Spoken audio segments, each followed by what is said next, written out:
Аға мен ол көтеріліске вообще шыққан жоқ қой. Сен қатысың бар, сен барғасың жүр. Ойбай барған жоқ. Ассалаумағалейкум. Алейкум ассалам. Ой, сен шыққан не болды? Мынау кеше магазин тонаған. Ойбай тонаған жоқпын.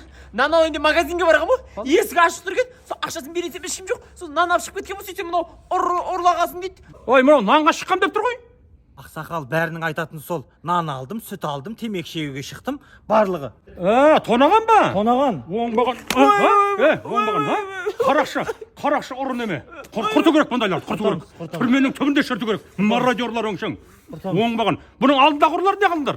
Ұстадыңдар ма? Кімді?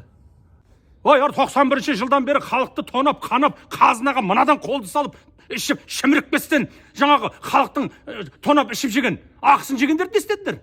Кім ол 91-ден бері? Ой, халыққа бәріне бірдей ғой заң, неге соларды ұстамайсыздар? Жоқ, кешіріңіз. Заң халыққа, оларға заң өтпейді. Кешіріңіз. Сен қайта соларды ұста.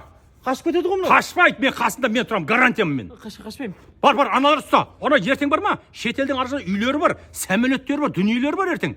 Соны бір қашып кетсе ұстай алмай қаласың. Бар, соларды ұста сен қайта. Оны мен өзім қарап тұрамын. Болды міне. Қарап тұрыңыз ақсақал. Маған ма, жарай ма? Болды.